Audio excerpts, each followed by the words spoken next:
2025년 12월 4일 목요일 새벽 기도입니다.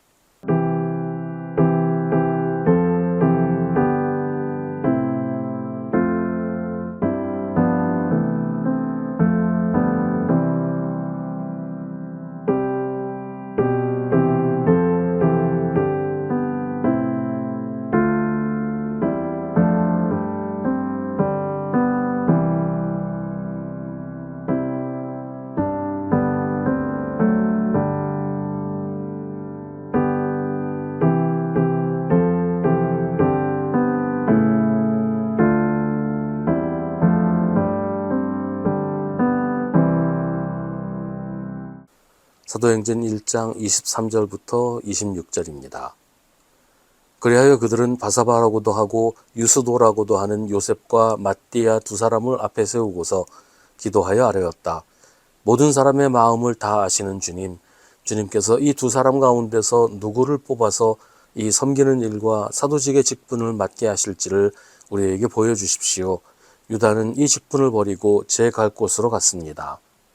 그리고 그들에게 제비를 뽑게 하니 mat디아가 뽑혀서 11 사도와 함께 사도의 수에 들게 되었다. 아멘. 맨 처음 교회에서 가룟 유다의 빈자리는 상처였습니다. 예수님의 12제자 가운데 한 사람이 예수님을 배신하고 팔아넘겨서 결국 십자가에 달리시게 했다는 그 일은 가룟 유다의 빈자리를 볼 때마다 떠오를 수밖에 없는 트라우마가 되었습니다. 그래서 교회는 그 자리를 채우기로 결정을 합니다. 가룟 유다의 자리를 채울 사람은 가룟 유다보다 못한 사람이어서는 안 되겠지요. 최종적으로 선택하는 방식은 제비뽑기였지만 아무나 후보가 될 수는 없었어요. 사도의 후보가 될 자격은 주 예수께서 우리와 함께 지내시는 동안에 곧 요한이 세례를 주던 때로부터 예수께서 우리를 떠나 하늘로 올라가신 날까지 늘 우리와 함께 다니던 사람이어야 했습니다. 그런 자격을 가진 사람이라면 누가 되더라도 상관없다고 할 수 있겠죠. 그렇게 후보를 정하고서 그들 가운데서 제비를 뽑은 것입니다. 그리고 mat디아가 뽑혀서 사도가 되었습니다. 오래전에 있었던 일인데요. 어떤 교단에서 총회장을 선출하는데 그 당시에 하도 선거 때마다 돈 문제가 불거져서 뭐 돈을 많이 쓰고 뭐 사람들한테 돈을 돌리고 뭐 이런 일이 많아서 제비뽑기로 선출을 하자. 그러면 돈 선거를 안 할 거 아니냐. 이랬던 적이 있었어요. 제비뽑기로 총회장을 뽑는 그런 적이 있었어요.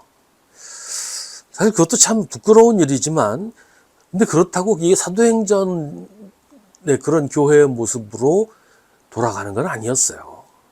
우선 후보의 자격부터가 다르잖아요. 누가 뽑혀도 상관없다고 할 후보들 중에서 제비뽑기를 한 게 아니니까요.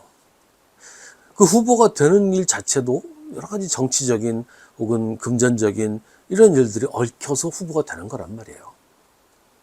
그러니까 제비뽑기가 중요한 게 아니고 어떤 사람이 후보가 되느냐가 중요한 겁니다.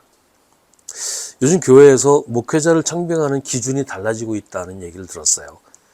뭐 전에도 까다로운 기준들을 내세웠지만 결국 두 가지였던 것 같아요. 하나는 스펙이고 또 하나는 설교입니다. 박사학위가 있는 사람, 외국에서 유학한 사람, 대형교회에서 부목사로 있던 사람, 뭐 이렇게 스펙이 좋은 사람을 선호했고 또 설교 잘하는 사람을 뽑으려고 노력을 많이 했지요. 이런 기준들이 객관적인 것처럼 보이기도 해요. 스펙은 뭐 서류 가지고 다 검토할 수 있으니까 간단하고 설교는 뭐 들어보면 아니까요. 하지만 그런 기준으로 뽑은 목회자가 꼭 좋은 건 아니다는 이런 경험들을 많이 하게 되었어요. 그런 조건에 합당해서 청빙을 했는데 교회를 어렵게 만들고 교인들을 시험 들게 하는 일들이 자꾸 생기더라는 거죠.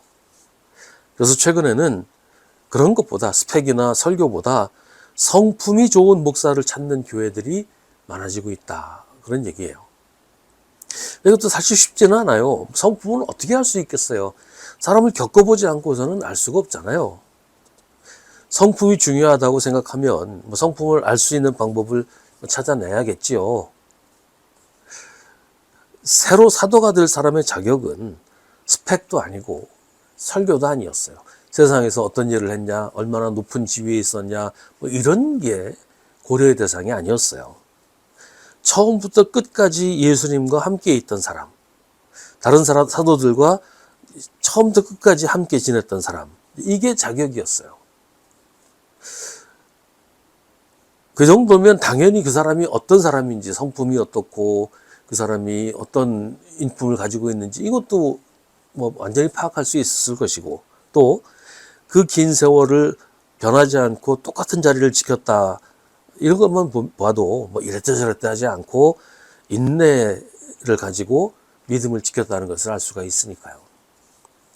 열한 사도는 새로운 사도를 뽑는 일을 주저하지 않았어요. 자기들의 권위, 자기들의 기득권을 뭐 나눠준다, 뺏긴다, 이런 생각을 전혀 하지 않았어요. 나중에 집사를 임명할 때도 마찬가지였죠.